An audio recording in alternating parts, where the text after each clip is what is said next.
నమస్కారం. మహిళా ఆరోగ్య దీపిక జీవనరేఖ కార్యక్రమానికి స్వాగతం. సాధారణంగా వచ్చిపోయే చిన్నపాటి అనారోగ్యాలైనా గర్భవతులకు వస్తే మాత్రం ఆందోళనని కలిగిస్తాయి. అవి పొట్టలోని శిశువుపై ప్రభావం చూపుతాయేమో అనే భయం సహజంగానే ఉంటుంది. తీవ్రమైన జ్వరాలు వారిపై మరింత ప్రభావాన్ని చూపే అవకాశం ఉంది. మరి గర్భిణీల్లో జలుబు జ్వరాలు వస్తే ఎలా తగ్గించుకోవాలి, అలాంటి సమస్యలు రాకుండా ఎలాంటి జాగ్రత్తలు తీసుకోవాలి అనే అంశాల గురించి ఇప్పుడు తెలుసుకుందాం.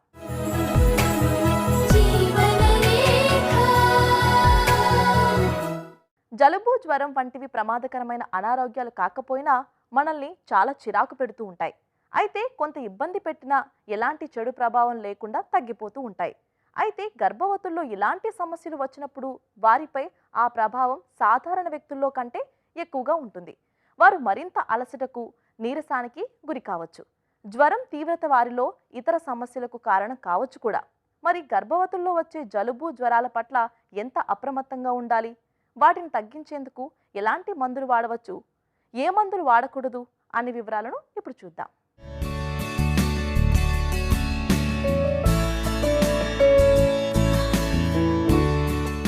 గర్భిణీకి ఏ అనారోగ్యాలు రాకూడదనే పెద్దలు రకరకాలుగా జాగ్రత్తలు చెబుతూ ఉంటారు. గర్భం ధరించి ఉన్నప్పుడు దాని కారణంగా శరీరంలో వచ్చే మార్పులు, సమస్యలతో పాటు ఇతర అనారోగ్యాలు కూడా ఉంటే వాటిని తట్టుకోవడం కష్టంగా మారుతుంది. పైగా గర్భధారణ సమయంలో అన్ని రకాల మందులను వాడే అవకాశము ఉండదు. సాధారణ జలుబు జ్వరాలు గర్భవతికి, పొట్టలోని శిశువుకి ఎలాంటి హాని కలగజేయకపోయినా వాటిని తగ్గించుకునేందుకు ఏ మందు వేసుకుంటే ఏమవుతుందో అనే ఆందోళన కలుగుతుంది.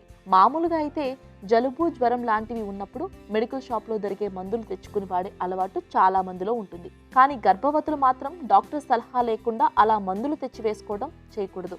గర్భం దాల్చినప్పుడు మొదటి నెలల్లో, తరువాత నెలల్లో ఏ మందులు వాడవచ్చనే అంశంపై పరిశోధనలు చేసి వెల్లడించిన మందులను మాత్రమే వాడాల్సి ఉంటుంది. కొన్ని రకాల మందులను మొదటి 3 నెలల్లో వాడటం వలన అవి బిడ్డ పెరుగుదలపై ప్రభావాన్ని చూపే అవకాశం ఉంది. గర్భం దాల్చిన అనంతరం మొదటి 12 వారాల్లో ఎలాంటి మందులు వాడకుండా ఉండటమే మంచిదని university of Michigan health system తెలిపింది. శిశువు శరీరంలో ముఖ్యమైన అవయవాలు ఏర్పడే కాలం కనుక మరింత జాగ్రత్తగా ఉండాలని వైద్యులు హెచ్చరిస్తూ ఉంటారు. కొంతమంది డాక్టర్లు గర్భం దాల్చిన 28 వారాల తర్వాత కూడా మందుల విషయంలో జాగ్రత్తగా ఉండాలని చెబుతుంటారు. గర్భవతులకు జ్వరం వస్తే అసలు జ్వరం ఎందుకు వచ్చిందో తెలుసుకోవాల్సిన అవసరం ఉంది. అది పొట్టలోని శిశువుకి హాని చేసే జ్వరం కాదని నిర్ధారణ చేసుకోవాలి. గర్భం దాల్చిన మొదటి 3 నెలల కాలంలో తీవ్రమైన జ్వరం ఉంటే తప్పకుండా సరైన పద్ధతిలో పుట్టబోయే బిడ్డకు ఎలాంటి హాని కలగని రీతిలో చికిత్స తీసుకోవాలి. జ్వరంతో పాటు చలి, వెన్నునొప్పి, ఆయాసం వంటి లక్షణాలు ఏవి ఉన్నా స్పష్టంగా డాక్టర్కి చెప్పాలి. అలాంటి సమయంలో ఏ మందులు వాడాలో, ఏవి సురక్షితమో వాటిని డాక్టర్లు సూచిస్తారు. గర్భిణీ స్త్రీలకు మామూలుగా బేబీని సపోర్ట్ చేయడానికి కొంచెం ఇమ్యూనిటీ తగ్గుతుంది, బేబీ ఫారెన్ బాడీ కాబట్టి జలుబు జ్వరం అనేది సర్వసాధారణమైన సిమ్టమ్స్ వాళ్ళకు కూడా వస్తాయి. మరి చలికాలం బిగినింగ్లో, వర్షాకాలంలో అందరికీ జనరల్గా ప్రెగ్నెన్సీ లేని స్త్రీలకు వచ్చినట్టే ప్రెగ్నెన్సీ ఉన్న స్త్రీలకు కూడా వస్తుంది. కానీ దాన్ని ఎప్పుడు సీరియస్గా తీసుకోవాలి, ఎప్పుడు ఇది మామూలు జలుబు, మామూలు జ్వరం అనుకోవాలనే దానికి మేము హిస్టరీ బట్టి, వాళ్ళ టెంపరేచర్ బట్టి చెప్తాం. యూజువల్లీ ప్రెగ్నెన్సీ వచ్చిన కాడ నుంచి కొంచెం ఈవినింగ్ అయ్యేసరికి ఒళ్ళు కాలినట్టు ఉంటుంది ప్రెగ్నెంట్ లేడీస్కు. ఎందుకు అని అంటే హార్మోన్స్ బాగా ప్రొడ్యూస్ అవుతాయి. ఆ హార్మోన్స్ అన్నీ కూడా బాడీని వేడిగా పెడతాయి. థర్మోజెనిక్ హార్మోన్స్ అనమాట. కొత్త రకాల హార్మోన్స్ ప్రొడ్యూస్ అవుతాయి ప్రెగ్నెన్సీలో. ఇలా ఉన్నప్పుడు థర్మామీటర్ దగ్గర పెట్టుకుంటే ప్రెగ్నెంట్ లేడీస్ బెటరు. 100 కంటే తక్కువ ఉంటే కంగారు పడక్కర్లేదు. తర్వాత లో జ్వరం ఉన్నప్పుడు అప్పుడు ఒక పారాసిటమాల్ వేసుకొని నెక్స్ట్ డే కన్సల్టేషన్కి వెళ్ళాలంటే 100 కంటే ఎక్కువ ఉంటే. ఇకపోతే రకరకాల కారణాలు ఉన్నాయండి. ముందు జ్వరానికి కారణాలు ఇప్పుడు చెప్పుకున్నాము. తర్వాత అప్పుడప్పుడు ఫస్ట్ 3 మంత్స్లో వైరల్ ఇన్ఫెక్షన్స్ వస్తాయి. మీజిల్స్ అని, మంప్స్ అని, రుబెల్లా అని. ఇట్లాంటివి ముందే MMR వ్యాక్సిన్ తీసుకోవాలి. ప్రెగ్నెన్సీ రాకముందే తీసుకుంటే ఇవి అవాయిడ్ చేయొచ్చు. సాధారణ సమయంలో యథేచ్ఛగా వాడదగిన మందులను గర్భధారణ సమయంలో అలా వాడకూడదు. అందుకే మందులను వాడకుండానే ప్రత్యామ్నాయ పద్ధతుల ద్వారా జలుబు జ్వరాలను తగ్గించుకునే ప్రయత్నం చేయాలి. శరీరానికి తగినంత విశ్రాంతిని ఇవ్వాలి. ద్రవాహారాలు, ద్రవాలు ఎక్కువగా తీసుకోవాలి. జలుబుతో పాటు గొంతు నొప్పి, దగ్గు లాంటివి ఉంటే గోరువెచ్చని ఉప్పు నీటితో పుక్కిలించాలి. ముక్కు దిబ్బడ, గాలి ఆడకపోవడం లాంటి సమస్యలు ఉంటే వైద్యుల సలహా మేరకు సెలైన్ నాసల్ డ్రాప్స్, స్ప్రేలు వాడవచ్చు. వేడి నీళ్లతో ఆవిరి పట్టడం, వేడి నీళ్ల స్నానం వంటివి కూడా ఉపశమనం ఇస్తాయి. గోరువెచ్చని నీటిలో తేనె, నిమ్మరసం కలుపుకుని తాగటం వలన గొంతు నొప్పి నుండి ఉపశమనం కలుగుతుంది. సైనస్ నొప్పులను తగ్గించడానికి కోల్డ్ హాట్ ప్యాక్లను వాడవచ్చు. గర్భధారణ సమయంలో శరీరంలో రోగనిరోధక శక్తిలో మార్పులు వస్తాయి. రోగనిరోధక శక్తి బలహీనపడటం వలన శరీరం పుట్టబోయే శిశువుని తన శరీరానికి సంబంధించింది కాదని భావించి బయటకు తోసే ప్రమాదం ఉండదు. అయితే రోగనిరోధక శక్తిలో వచ్చిన మార్పుల వలన గర్భిణీలు బ్యాక్టీరియా, వైరల్ ఇన్ఫెక్షన్లకు గురయ్యే అవకాశాలు ఎక్కువగా ఉంటాయి. కొన్నిసార్లు బ్యాక్టీరియా, వైరస్ చేరిన ఆహారం తినడం వలన కూడా జ్వరం వస్తూ ఉంటుంది. దీని వలన పొట్టలోని నొప్పి, వాంతులు, విరేచనాలు లాంటి సమస్యలు ఉండవచ్చు. ఇలాంటి బాధలు ఉన్న జ్వరంతో పాటు మగత, శ్వాస తీసుకోవడంలో ఇబ్బంది, ఛాతీలో నొప్పి, గందరగోళం, వాంతులు, బ్లీడింగ్ లాంటి సమస్యలు ఉన్న నిర్లక్ష్యం చేయకుండా వైద్యులను సంప్రదించాలి. సర్వసాధారణంగా ఫస్ట్ 3 monthsలో వైరల్ ఇన్ఫెక్షన్స్ వస్తేనే మనం భయపడాలండి. లేకపోతే సాధారణంగా బిడ్డకు హాని చేసేంత ప్రమాదం ఏం చేయవు. పారాసిటమాల్ టాబ్లెట్ మాత్రం వేసుకోవాలి డాక్టర్ దగ్గరికి చేరకముందే. డాక్టర్ను సంప్రదించే మందులు వాడాలి. ఒక్క పారాసిటమాల్ ఒక్కటే మీరు ఇంటి దగ్గర వేసుకొని డాక్టర్ దగ్గరికి వెళ్ళాలి. ఎలా పడితే అలా తగ్గిపోతుందిలే అని మెడికల్ షాప్లో వెళ్ళి మందులు, ఓవర్ ద కౌంటర్ డ్రగ్స్ తెచ్చుకొని కొన్ని రోజులు వాడి అది మరీ బ్యాడ్ అయిపోయిన తర్వాత డాక్టర్ దగ్గరికి వెళ్ళడం ఉండకూడదు. ముఖ్యంగా గర్భిణీ స్త్రీలు, పాలిచ్చేవాళ్ళు అన్ని మందులు వాడకూడదు. కొన్ని మందులు హాని చేస్తాయి, పిండానికి హాని చేస్తాయి వాళ్ళ ఏజ్ ఆఫ్ ద బేబీ బట్టి. కాబట్టి ప్రతిదీ డాక్టర్ ప్రిస్క్రిప్షన్తోనే మీరు వాడుకుంటే రిజల్ట్స్ బాగుంటాయి. మీరు సొంతంగా తీసుకొని మందులు వాడకూడదు. పారాసిటమాల్, టైలినాల్ ఇట్లాంటివి తప్ప ఏ మందు స్వతహాగా వేసుకోవద్దు. డాక్టర్ను సంప్రదించాల్సిందే. ఒక్కరోజు జ్వరం వచ్చినా వెంటనే నెక్స్ట్ డే రావాలి డాక్టర్ దగ్గరికి. గర్భిణీలు తమ జీవన శైలి విషయంలో తగిన జాగ్రత్తలు తీసుకోవాలి. పోషకాహారం తీసుకోవడం, తగినంత నిద్రపోవడం, వ్యాయామం చేయటం, చేతులను తరచుగా శుభ్రం చేసుకోవడం, ఇంట్లో జలుబు, జ్వరాలు వచ్చిన వారు ఎవరైనా ఉంటే వారికి దూరంగా ఉండటం లాంటివన్నీ పాటించాలి. మానసిక ఒత్తిడి లేకుండా ప్రశాంతంగా ఉండాలి. వీటన్నింటి వలన అనారోగ్యాలకు గురి కాకుండా ఉంటారు. జ్వరాలు పుట్టబోయే శిశువుపై ఎలాంటి ప్రభావం చూపుతాయి అనే అంశంపై అనేక పరిశోధనలు జరుగుతున్నాయి. కొన్ని అధ్యయనాలు జ్వరాల వలన బిడ్డ అవయవ లోపం, ఆటిజం లాంటి సమస్యలతో జన్మించే అవకాశం ఉందని చెబుతుండగా దీనిపై ఇంకా పూర్తి స్థాయిలో పరిశోధనలు జరగాల్సి ఉందని, జ్వరాలు గర్భస్థ శిశువుపై ప్రభావం చూపుతాయని స్పష్టంగా చెప్పలేమని కొంతమంది శాస్త్రవేత్తలు అంటున్నారు. ఏది ఏమైనా గర్భవతులు తమ ఆరోగ్యం పట్ల ఎలాంటి అశ్రద్ధ చేయకూడదని మాత్రం చెప్పవచ్చు. గర్భవతులు అంటే వాళ్ళు నార్మలే అండి, వాళ్ళకేమీ డిజీజ్డ్ కాదు. వాళ్ళు ముందు నుంచి ఎలాంటి జీవన శైలిలో ఉన్నారో అది కంటిన్యూ చేయొచ్చు. అంటే ఇదివరకు యోగా చేసేవాళ్ళు యోగా చేయొచ్చు. ఒకవేళ చెయ్యని వాళ్ళు ఉన్నా మేము మంచి న్యూట్రిషన్ తీసుకొని మంచి ఎక్సర్సైజ్ చేయమంటాం. 30 నిమిషాలు వాకింగ్ చేయమంటాము, బ్రీదింగ్ ఎక్సర్సైజెస్ చేసుకోమంటాము. సమతుల్యమైన అంటే బ్యాలెన్స్డ్ డైట్ తీసుకోమంటాం. దాంట్లో ప్రోటీన్ ఉండాలి 30-40%, ఒక 30-40% కార్బోహైడ్రేట్ ఉండాలి. మిగతాది fruits, all colourful fruits, vegetables, dry fruits, nuts, jaggery ఉండాలని చెప్తాం. ఇంట్లో తయారు చేసిన ఫుడ్ బాగా క్వాలిటీ, మంచి క్వాలిటీ ఉన్న ఫుడ్, క్వాంటిటీ కాదు. పచ్చడి ఇంత అన్నం వేసుకొని తింటే అది ఫుడ్ కాదు. వైట్ రైసు, వైట్ షుగరు ఇవన్నీ కూడా కొంచెం దూరం పెట్టమంటాము. మంచి ఎక్సర్సైజ్ చేసుకుని బ్యాలెన్స్డ్ డైట్ తింటే ఇమ్యూనిటీ పెరుగుతుంది. తర్వాత ఏక్స్, పెయిన్స్, మసిల్స్ పెయిన్, నడుము నొప్పి, అక్కడ నొప్పి ఇక్కడ నొప్పి రావు. ఫిట్నెస్ లెవెల్స్ బాగుంటాయి. తర్వాత నార్మల్ డెలివరీ చేసుకోవాలన్నా కానీ చాలా హెల్తీగా ఉంటారు అట్లాంటి అమ్మాయిలు. వచ్చిన ఫస్ట్ విజిట్ నుంచే ప్రెగ్నెన్సీ ఉంది మేడం అని చెప్పినప్పటి నుంచే మేము ఇవన్నీ అడ్వైజ్ చేస్తాం. డైట్ గురించి, ఎక్సర్సైజ్ గురించి ముఖ్యంగా. దానివల్ల ఇమ్యూనిటీ తగ్గదు, ఊరికే జలుబులు, జ్వరాలు, నొప్పులు రాకుండా ఉంటాయి. జీవన శైలి అంటే diet and exercise is very important. Home cooked food, not the pizzas, burgers, cakes, ice cream.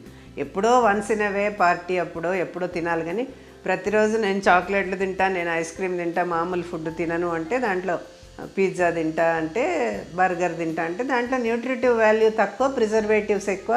పాతవి preserved meet, preserved bread, sauce, salt ఇవన్నీ ఎక్కువ ఉంటాయి. సాల్ట్ ఎక్కువ, నూనె ఎక్కువ ఉంటే రుచికరంగా ఉంటుంది ఏ ఫుడ్ అయినా. కానీ అట్లాంటి ఫుడ్ తిని రోగాల బారిన పడే కంటే ఈ తల్లిదండ్రికి షుగర్ ఉన్న వాళ్ళకు, బీపీ ఉన్న వాళ్ళకు ప్రెగ్నెన్సీలో కూడా వచ్చే అవకాశాలు ఉంటాయి. అవన్నీ అవాయిడ్ చేసే డైట్ తీసుకొని ఆరోగ్యంగా ఉండాలి. గర్భవతుల్లో జ్వరం, జలుబు లాంటి సమస్యలు ఉన్నా ఇతర ఆరోగ్యపరమైన సమస్యలు లేనప్పుడు ఇక డాక్టర్ వద్దకు వెళ్లాల్సిన అవసరం లేదని భావించవచ్చు. అయితే గర్భధారణ సమయంలో వచ్చే జ్వరాలను ఏమాత్రం నిర్లక్ష్యం చేయకూడదు. తప్పకుండా వైద్యుని సంప్రదించి పరీక్షలు చేయించుకోవడం అవసరం. అలాగే జలుబు, జ్వరం, ఒళ్ళు నొప్పులు లాంటి కారణాలతో చిరాకు, అసహనం, భయం, ఆందోళనలు లేకుండా ప్రశాంతంగా ఉండాలన్నా వైద్యుని సంప్రదించడం మంచిది. గర్భవతి అయిన స్త్రీ జీవితంలో ప్రతి విషయంలోనూ జాగ్రత్త అవసరం. ఏమాత్రం సమస్యలు ఎదురైనా ఆనందదాయకమైన తల్లి భావన దూరం కావచ్చు. అలాంటి సమయంలో తరచూ గర్భస్రావం జరగడం మరింత ఇబ్బందికరమనే చెప్పుకోవాలి.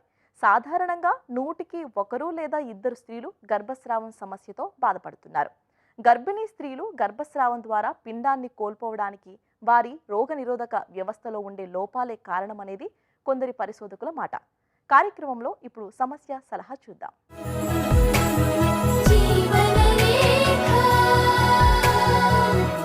డాక్టర్ గారు, నవనీతి ఇలా అడుగుతున్నారు. నేను ఇప్పుడు 5వ నెల గర్భవతిని. ఇంతకు ముందు నాకు 2 సార్లు అబార్షన్ అయింది. నాకు థైరాయిడ్ 3.96 ఉంది. మందులు వాడుతున్నాను. ఇంకా నాకు థ్రోట్ ఇన్ఫెక్షన్ ఉంది. నాకు ఈసారైనా అబార్షన్ కాకుండా డెలివరీ అవుతుందా? నేను ఇప్పుడు ఏమేం జాగ్రత్తలు తీసుకోవాలి? సలహా ఇవ్వండి అని అడుగుతున్నారు. నవనీత గారు, ఫస్ట్ ఆఫ్ ఆల్ కంగ్రాచులేషన్స్ అండి. ఆల్రెడీ 5 months ప్రెగ్నెన్సీ అని చెప్పేసి అంటున్నారు. అంతకుముందు 2 ప్రెగ్నెన్సీస్ అబార్షన్స్ అయ్యాయని చెప్పారు, కానీ క్లారిటీగా ఏ నెలలో అబార్షన్ అయ్యిందనేది మీరు చెప్పలేదు. యూజువల్గా ఏంటంటే ఇప్పుడు మనకు అబార్షన్స్ మొదటి 3 నెలల్లోని మనం ఎర్లీ ప్రెగ్నెన్సీ అబార్షన్స్ అంటాము, స్పాంటేనియస్ అబార్షన్స్. తర్వాత నెలలో 4th, 5th, 6th monthలో అబార్షన్స్ మిడ్ ట్రైమెస్టర్ అబార్షన్స్ అని అంటాం. సో మొదటి 3 నెలల్లో జరిగే అబార్షన్స్కి కారణాలు వేరేగా ఉంటాయి. తర్వాత నెలల్లో అయ్యే అబార్షన్స్కి కారణాలు వేరేగా ఉంటాయి. సో ఏంటంటే నా అడ్వైజ్, మీరు ఈ ప్రెగ్నెన్సీ సక్సెస్ఫుల్గా వెళ్ళాలి అంటే ఫస్ట్ ఆఫ్ ఆల్ రెగ్యులర్గా యాంటీనేటల్ చెకప్స్, అంటే కరెక్ట్గా యాంటీనేటల్ చెకప్స్ మీ గైనకాలజిస్ట్ దగ్గరికి వెళ్ళి వాళ్ళు ఏదైతే చెప్తారో అది కరెక్ట్గా పాటించడం అనేది చాలా చాలా ఇంపార్టెంట్. ఇంకోటి ఏంటంటే తగిన అల్ట్రాసౌండ్ స్కాన్ చేసుకోవడం, అంటే టైము కొన్ని పర్టిక్యులర్ వీక్స్లో మనం కొన్ని ఇంపార్టెంట్ స్కానింగ్స్ అని చేయడం అనేది జరుగుతూ ఉంటుంది. సో అది చేయించుకోవడం అనేది చాలా ఇంపార్టెంట్. ఒకవేళ మీ అబార్షన్స్ అనేది ఫస్ట్ ప్రెగ్నెన్సీలో 5వ నెల అలాంటి టైంలో అయ్యి ఉంటే ఏంటంటే దానికి మెయిన్గా సర్వైకల్ కాజెస్, అంటే గర్భసంచి ముఖద్వారం ఒకవేళ చిన్నగా ఉంటే అలా మిడ్ ట్రైమెస్టర్ అబార్షన్స్ అనేవి కామన్గా అవుతూ ఉంటాయి. సో అలాంటి రీజన్ ఏమన్నా ఉండుంటే మాత్రం డెఫినెట్గా సర్వైకల్ సర్క్లాజ్, అంటే మనం గర్భసంచి కుట్లు అంటాము, అవి వేయించుకోవడం అనేది చాలా ఇంపార్టెంట్ అండి. మీ థైరాయిడ్ లెవెల్స్ కొంచెం ఎక్కువగా ఉన్నాయని చెప్పారు, 3.96 అని. ఈ 3.96 అనేది నార్మల్ లేడీస్కి, అంటే జనరల్గా ప్రెగ్నెంట్ కాని వాళ్ళకి మనం అది నార్మల్గా తీసుకుంటాం. కానీ ప్రెగ్నెన్సీలో ఎవరైతే గర్భం దాలుస్తారో వాళ్ళు కొన్ని పర్టికులర్ లెవెల్స్ అనేవి మనం స్టాండర్డ్గా తీసుకుంటాం. అంటే ఫస్ట్ 3 నెలల్లో థైరాయిడ్ లెవెల్స్ అనేవి, అంటే TSH వాల్యూ అనేది 2.5 అంటే 2.5 కన్నా తక్కువ ఉంటే ఆ ప్రెగ్నెన్సీ అనేది సక్సెస్గా వెళ్ళడానికి అనేది ఛాన్సెస్ ఎక్కువగా ఉంటాయి. సెకండ్ ట్రైమెస్టర్ అంటే 4, 5, 6 నెలల్లో మనము 3 కట్ ఆఫ్ లాగా తీసుకుంటాము. తర్వాత లాస్ట్ ఎండింగ్ 3 నెలల్లో 7, 8, 9 నెలల్లో మనం మళ్ళీ 2.5 TSH లెవెల్స్ని స్టాండర్డ్గా తీసుకుంటాం. సో ఎప్పుడైనా ఈ స్టాండర్డ్ లెవెల్స్ కన్నా ఎక్కువ ఉన్నప్పుడు తప్పకుండా దానికి థైరాయిడ్కి ట్రీట్మెంట్ అనేది తీసుకోవడం చాలా ఇంపార్టెంట్. ఆల్రెడీ మీరు ట్రీట్మెంట్ తీసుకుంటున్నారంటే అది ఇంకా చాలా మంచిది. సో ఏంటంటే ఈ రెగ్యులర్ చెకప్స్ చేసుకోవడము, తగిన ఇన్వెస్టిగేషన్స్ ఏవైతే మీ డాక్టర్ గారు చెప్తారో అవన్నీ చేసుకోవడం అనేది చాలా ఇంపార్టెంట్. డాక్టర్ గారు, మాధవి ఇలా అడుగుతున్నారు. నాకు ఇప్పుడు 8వ నెల. కడుపులో బేబీ కదలికలు తక్కువగా ఉండడం వల్ల 31 వారాల 3 రోజులకి స్కానింగ్ తీయించాను. అప్పుడు రిపోర్ట్లో ఉమ్మనీరు తక్కువగా ఉందన్నారు. అలాగే బేబీ అబ్డామినల్ సర్కంఫరెన్సెస్ తక్కువగా ఉంది అని వచ్చింది. నా రిపోర్ట్స్ ఇలా ఉండటం వల్ల పుట్టబోయే బిడ్డకి ఏమైనా సమస్యలు వస్తాయా? నాకు ఇంతకు ముందు 2 సార్లు అబార్షన్ అయింది. సలహా ఇవ్వండి అని అడుగుతున్నారు. మాధవి గారు, మీరు అన్న కండిషన్ ఏంటంటే ఉమ్మునీరు తక్కువ ఉంది అంటే దాన్ని మనము ఇంగ్లీష్లో ఆలిగోహైడ్రామియస్ అది అంటుంటామండి. ఆల్రెడీ ముందు కూడా 2 ప్రెగ్నెన్సీస్ లాస్ అయిందని చెప్తున్నారు. సో ఫస్ట్ ఆఫ్ ఆల్ ఈ ప్రాబ్లం ఎందుకు వచ్చింది, ఈ ఉమ్మనీరు ఎందుకు తగ్గింది అనే కాన్సెప్ట్ చూస్తే దానిలో చాలా రిస్క్ ఫ్యాక్టర్స్ అనేవి ఉంటుంటాయి. కొన్నిసార్లు ఏమవుతుందంటే ఈ మెటర్నల్ ఫ్యాక్టర్స్ అంటే మదర్కి సంబంధించి, బేబీకి సంబంధించి, ప్లాసెంటల్ కాజెస్ అంటాం, అంటే మాయకు సంబంధించి ఏదైనా దీంట్లో తేడాలు ఉంటే ఈ ఉమ్మనీరు తగ్గడం అనేది జరుగుతూ ఉంటుంది. ఇంకొక పాయింట్ ఏం చెప్పారంటే అబ్డామినల్ సర్కంఫరెన్స్ తగ్గింది బేబీది అని చెప్పేసి అన్నారు. సో ఈ అబ్డామినల్ సర్కంఫరెన్స్ ఈ బేబీస్లో అయితే తగ్గుతుందో యూజువల్గా మనము గ్రోత్ రిటార్డేషన్ అనేది అంటుంటాము. అంటే ఈ బేబీ గ్రోత్, వెయిట్, ఎదుగుదల అనేది మనకి సర్టెన్ నార్మ్స్ అనేవి ఉంటాయి. అంటే ఈ పర్టికులర్ వీక్స్లో ఇంత బేబీ గ్రో అవ్వాలి, ఇంత వెయిట్ ఉండాలి అనేది మనకి స్టాండర్డైజ్డ్గా కొన్ని వాల్యూస్ అనేవి ఉంటాయి. సో దాని ప్రకారం గ్రోత్ అనేది లేనప్పుడు మన స్టాండర్డ్ వాల్యూస్కి ఇది మ్యాచ్ అని అంటే అల్ట్రాసౌండ్ స్కానింగ్ ద్వారా కానీ, క్లినికల్గా మీరు రెగ్యులర్ యాంటీనేటల్ చెకప్స్లో వచ్చినప్పుడు క్లినికల్గా మనం చూసినప్పుడు కానీ తక్కువ గ్రోత్గా ఉంది అన్నప్పుడు ఈ గ్రోత్ రిటార్డేషన్ అనేది మనకి డయాగ్నోసిస్ అనేది అవుతూ ఉంటుంది. ఒకవేళ ప్లాసెంటా అనేది కరెక్ట్ పొజిషన్లో లేకుండా, కామన్గా ఏంటంటే గర్భసంచిలో పైన భాగంలో ఉంటుంది ప్లాసెంటా, ఒక్కొక్కసారి ఏంటంటే అది కింద దిగువ భాగంలో కూడా ఉండే ఛాన్సెస్ ఉంటాయి. ఈ ప్లాసెంటాలో ఒక్కొక్కసారి లార్జ్ ప్లాసెంటాలని, క్యాల్సిఫికేషన్స్ అన్ని, అది డిఫరెంట్ చేంజెస్ అనేవి వస్తూ ఉంటాయి. సో అలాంటి మార్పుల వల్ల కూడా ఈ ఉమ్మనీరు తగ్గిపోవడము, బేబీ గ్రోత్ పెరగకపోవడం అనేది జరుగుతూ ఉంటుంది. సో ఏంటంటే ఆల్రెడీ మీకు 31 వీక్స్లో ఉమ్మనీరు తగ్గింది అనేది మనకి తెలిసిపోయింది కాబట్టి ఇప్పుడు మీరు తీసుకోవాల్సిన జాగ్రత్తలు ఏంటి అంటే ఎక్కువ హై ప్రోటీన్ డైట్ తీసుకోవడము, లిక్విడ్స్ అనేది ఎక్కువ తీసుకోవడము, సిట్రస్ ఫ్రూట్స్ అనేవి ఎక్కువగా తీసుకోవడము, డైట్ అనేది చాలా వరకు హెల్దీ ఫుడ్ తీసుకోవడం అనేది చాలా ఇంపార్టెంట్. సో ఈ గ్రోత్ రిటార్డెడ్ బేబీస్ అనేవి డెలివరీ తర్వాత కూడా కొన్ని ప్రాబ్లమ్స్ బేబీస్లో వచ్చే ఛాన్సెస్ ఉంటాయండి. సో ఇవన్నీ రాకుండా ఉండాలంటే మీరు రెగ్యులర్గా యాంటీనేటల్ విజిట్స్ చేసుకోవడము, డాక్టర్ గారు చెప్పినట్టు ఫాలో అవడం అనేది చాలా ఇంపార్టెంట్. ఇంకోటి డైట్ చాలా వరకు మంచి healthy diet from the beginning of pregnancy తీసుకుంటే ఇలాంటి చాలా ప్రాబ్లమ్స్ అరికట్టవచ్చు. కొన్ని మన చేతిలో లేని ప్రాబ్లమ్స్ అంటే ప్లాసెంటల్ పొజిషన్ మారడము, కిందకి వెళ్ళడము, అలాంటి మన చేతిలో లేవు కాబట్టి అలాంటి వాటికి మానిటర్ చేసుకోవడం అని తప్ప ఇంకా మనం ఏం చేయలేమండి. తల్లి ఆరోగ్యం మీద ఆధారపడే గర్భం నిలబడటం లేదా గర్భస్రావం ఆధారపడి ఉంటుంది. తల్లి రోగనిరోధక వ్యవస్థ శరీరంలో ప్రతిస్పందనలను అభివృద్ధి చేస్తుంది. ఇది జరగకపోతే తల్లి శరీరం పిండాన్ని బయట పదార్థంగా గుర్తించి దాన్ని తిరస్కరిస్తుంది. తరచూ జరిగే రిపీటెడ్ అబార్షన్లకు కారణం ఇదే. ఆరోగ్యం విషయంలో జాగ్రత్తగా ఉండడమే గర్భాన్ని కాపాడుకునే సురక్షిత పద్ధతి. డాక్టర్ గారు, లీలా పావని ఇలా అడుగుతున్నారు, ఇది నాకు ఫస్ట్ ప్రెగ్నెన్సీ. ఇప్పుడు నేను 32 వీక్స్ ప్రెగ్నెంట్. 12 వీక్ యాంటీ స్కాన్లో బేబీ హార్ట్ బీట్ 170 అని, 30 వీక్లో డాప్లర్ స్కాన్లో 140 హార్ట్ బీట్ వచ్చింది. ఎందుకు ఇలా బేబీ హార్ట్ బీట్ డ్రాప్ అయింది? హార్ట్ బీట్ డ్రాప్ అవ్వడం వల్ల బేబీకి ఏమైనా రిస్క్ ఉంటుందా?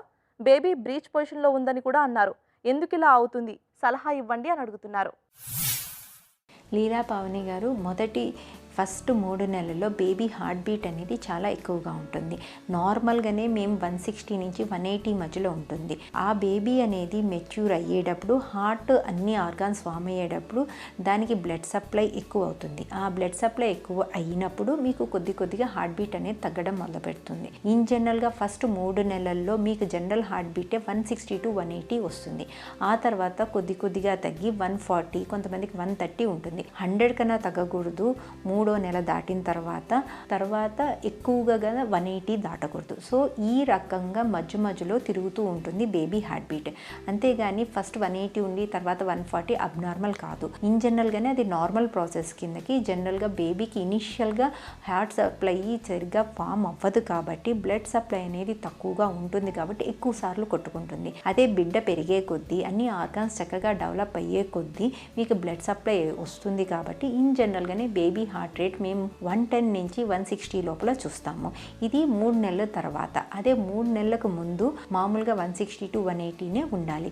అది కనుక తక్కువ ఉన్నట్లయితే బిడ్డకి బ్లడ్ సప్లై అనేది తక్కువగా ఉంది అనేది అర్థం. కాబట్టి మీరు ఈ దానికి టెన్షన్ పడాల్సింది లేదు. ఇట్స్ నార్మల్గానే ఉంది మీ ప్రెగ్నెన్సీ. బిడ్డకి ఎటువంటి ప్రాబ్లం వచ్చే అవకాశం ఉండదు. కొంతమందికి హార్ట్లో ప్రాబ్లమ్స్ ఉండే అవకాశం ఉంటుంది. అట్లాంటి వాళ్ళకి ఫీటల్ 2D ఎకో అనేది 26 వీక్స్లో చేయిస్తాం. మీకేమైనా టీఫా స్కాన్లో ఎటువంటి హార్ట్కి ఏమన్నా చిన్న హోల్స్ ఉన్నాయా, లేకపోతే హార్ట్ ఫంక్షనింగ్లో ఏమైనా డిఫెక్ట్స్ కనిపించాయా అనే దాన్ని బట్టి ఫీటల్ 2D ఎకో అనేది చేయిస్తాం. ఇన్ జనరల్గా నార్మల్గా జరిగే ప్రాసెస్లో ఎక్స్ట్రా టెస్ట్లు ఏం చేయించుకోవాల్సిన అవసరం లేదు. ఒక్కొక్కసారి బిడ్డ బరువు చాలా ఎక్కువ అయినప్పుడు కూడా బ్రీచ్ పొజిషన్లో ఉంటుంది.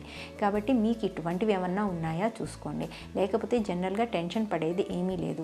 కొన్నిసార్లు తలకి 36 వారాలకి వచ్చేస్తుంది. 36 వారాలకి తల గనక లేకుండా బ్రీచ్ పొజిషన్లో ఉన్నట్లయితే నార్మల్ డెలివరీకి వదిలే అవకాశం చాలా తక్కువగా ఉంటుంది. ఎందుకంటే తల అనేది పెద్దగా ఉంటుంది కాబట్టి రాదు, కాబట్టి నార్మల్ డెలివరీ అలౌ చేయము.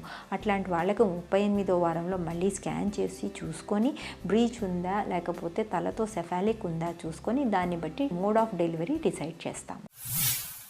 డాక్టర్ గారు కిషన్ ఇలా అడుగుతున్నారు, నా భార్య ఇప్పుడు 6 నెలల గర్భవతి. అయితే నిన్న ఉదయం లైట్గా బ్లీడింగ్ అయిందని చెప్తుంది. గర్భం దాల్చిన తరువాత బ్లీడింగ్ అవ్వదు కదా, మరి నా భార్యకి ఎందుకు అవుతుంది? ఆమెకి పొత్తి కడుపులో నొప్పితో పాటు తిమ్మిర్లు కూడా ఉంటున్నాయి. ఈ సమస్యలకు కారణం ఏమిటి? సలహా ఇవ్వండి అని అడుగుతున్నారు. కిషన్ గారు, మీ భార్యకి ఇది మొదటి ప్రెగ్నెన్సీయా రెండో ప్రెగ్నెన్సీయా అనేది మీరు చెప్పలేదు. మొదటి ప్రెగ్నెన్సీలో కూడా కొంతమందికి బ్లీడింగ్ కనుక అయినట్లయితే సెకండ్ ప్రెగ్నెన్సీలో కూడా అయ్యే అవకాశం ఉంటుంది. ప్రెగ్నెన్సీలో 6వ నెలలో కొంతమందికి అవుతుంది. దానివల్ల నష్టం ఏమీ లేదు. ఒకసారి మీరు చెకప్ చేయించుకొని ఏమన్నా మాయ అనేది బాగుందా లేదా, మాయలో ఏమన్నా గడ్డలు అంటే బ్లడ్ క్లాట్స్ ఏమన్నా ఉన్నాయా, లేకపోతే గర్భసంచి ముఖద్వారంలో ఎటువంటి చిన్న పుండులు లాంటివి ఏమైనా ఉన్నాయా చూపించుకోండి. ఒకవేళ మీకు ఫస్ట్ ప్రెగ్నెన్సీలో మొదటి 3 నెలల్లో కూడా మీకు ఏమైనా చిన్న క్లాట్స్ ఏమైనా అంటే సబ్ కొరియానిక్ హిమరేజ్ అంటాము, అట్లాంటివి ఏమన్నా అయ్యాయా, స్కాన్లో అట్లాంటి హిమరేజ్ ఏమన్నా ఇచ్చారా, మీకు ఫస్ట్లో ఏమైనా చిన్నగా ఏమైనా క్లాట్స్ ఉన్నట్టు లేకపోతే మీకే చిన్నగా బ్లీడింగ్ అయినట్టు ఏమన్నా ఉంటే ఇట్లా 6వ నెలలో కూడా అయ్యే అవకాశం ఉంటుంది. కొద్దిగా స్పాటింగ్ లాగా అవ్వడం వల్ల ఎటువంటి ప్రాబ్లం ఉండదు. అదే హెవీ బ్లీడింగ్ అయితే మీకు మాయ కిందికి ఏమన్నా ఉందా, బీపీ ఉందా, బీపీ వల్ల కూడా కొన్నిసార్లు మాయ ముందే సపరేట్ అయ్యి బ్లీడింగ్ అయ్యే అవకాశం ఉంటుంది.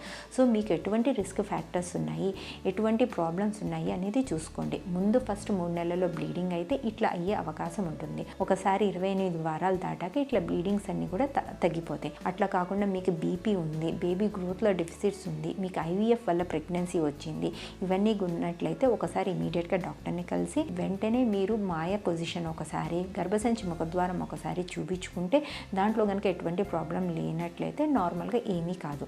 అదే కనుక మీకు మాయ పొజిషన్ కిందికి ఉన్నట్లయితే కొన్ని జాగ్రత్తలు అనేది తీసుకోవాల్సి వస్తుంది. కాన్స్టిపేషన్ అనేది రాకుండా ఉండటము, అంటే మలబద్ధకం లేకుండా ఉండటం, వంగి పని చేయడాలు, బరువులు ఎత్తడాలు లాంటివి చేయకుండా ఉండటము, హస్బెండ్ అండ్ వైఫ్ కలవకుండా ఉండటం లాంటివి ఇంపార్టెంట్. కాబట్టి మీకు ఇప్పుడు చెప్పిన వాటిల్లో ఎటువంటివి ఏమైనా కాంప్లికేషన్స్ ఉన్నట్లయితే మీరు జాగ్రత్తలు తీసుకోవాలి. అదే కనుక మీకు ఎటువంటి కాంప్లికేషన్స్ లేనట్లయితే ఇన్ జనరల్గా కొంతమందికి జస్ట్ అట్లా వైట్ మిక్స్డ్ రెడ్ వస్తుంది. అట్లాంటివి ఏమన్నా ఉంటే చూసుకోండి. కొంతమందికి ఎర్లీగా డెలివరీ అయ్యే అవకాశం ఉంటుంది. వాటిని ప్రీటర్మ్ డెలివరీ అని చెప్తాము. కాబట్టి మీకు ఆ వైట్తో పాటు రెడ్తో పాటు ఏమైనా నీరులాగా కారుతుందా, పొట్టలో పెయిన్ వస్తుందా, ఈ పొట్టలో పెయిన్ అనేది ఫ్రీక్వెంట్గా అంటే గంటకు ఒకసారి రావడం, లేకపోతే 2 గంటలకు 2 సార్లు రావడం, 3 గంటలకు 3 సార్లు రావడం, లేకపోతే గంటలోనే 2-3 సార్లు రావడం, ఆగి నొప్పులు వస్తున్నాయా చూసుకోండి. ఇట్లాంటివన్నీ కూడా ప్రీటర్మ్ డెలివరీ కిందకి చెప్తాము. ఇట్లాంటివి కనుక ఉంటే ఇమీడియట్గా డాక్టర్ని కలిస్తే కొన్ని ఇంజెక్షన్స్ మందులు ఇచ్చి కొన్నిసార్లు పెయిన్లు ఆపగలుగుతాం. ఇవి కాకుండా ఒక్కొక్కసారి యూరినరీ ఇన్ఫెక్షన్ ఉన్నప్పుడు అవుతుంది, కొన్నిసార్లు వెజైనల్ ఇన్ఫెక్షన్ ఉన్నప్పుడు అవుతుంది. కాబట్టి మీరు ఒకసారి చెక్ చేయించుకుంటే ఏమైనా ప్రాబ్లం ఉందో లేదో తెలుస్తుంది. మహిళలు గర్భం ధరించిన వెంటనే అనవసరంగా అతిగా విశ్రాంతి తీసుకోవడం, అతిగా జాగ్రత్తలు తీసుకోవడం లాంటివి చేస్తూ ఉంటారు. కడుపులో ఉండే బిడ్డకు కూడా ఆహారం అందాలనే ఉద్దేశంతో ఎక్కువగా తింటూ ఉంటారు. దీనివల్ల ప్రయోజనం ఉండదు. శరీరంలో రోగ నిరోధక శక్తిని పెంచుకోగలిగితేనే కడుపులో పిండం ఆరోగ్యంగా పెరుగుతుంది. దీనికి తోడు ఎక్కువగా ఫైబర్ ఉండే ఆహారాన్ని తీసుకోవాలి. అరుగుదలకు ఎలాంటి ఇబ్బంది రాని ఆకుకూరలు, పండ్లు అధికంగా తీసుకోవాలి. తీసుకున్న ఆహారం ద్వారా సరైన ప్రోటీన్ అందుతుందా లేదా అనే విషయాన్ని గమనించుకోవాలి. వైద్యుని పర్యవేక్షణలో తరచూ పరీక్షలు చేయించుకుంటూ అవసరమైన మందులు, ఆహారం తీసుకుంటూ గర్భాన్ని కాపాడుకోవాలి. ఇది నేటి మహిళా ఆరోగ్య దీపిక జీవనరేఖ. మరో కార్యక్రమంలో మళ్ళీ కలుసుకుందాం. అంతవరకు సెలవు. నమస్తే. మీ ఆరోగ్య సమస్యలను, సందేహాలను మాకు పంపించవలసిన వాట్సాప్ నంబర్ 8790597766.